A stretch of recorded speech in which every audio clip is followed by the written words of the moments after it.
You ask Tiger to calculate. This deals with linear inequalities with one unknown. The final result is c smaller than -1/5. Let's solve it step by step. Move the negative sign from the denominator to the numerator.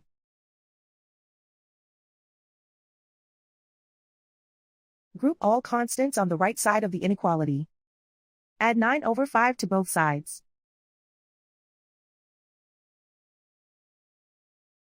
Combine the fractions.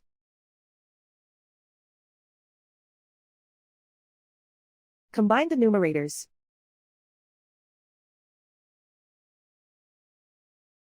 Reduce the zero numerator.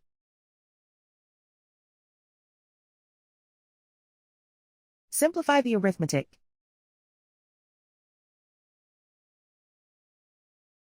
Convert the integer into a fraction.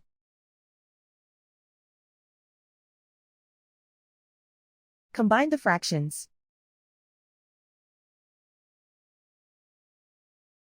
Combine the numerators.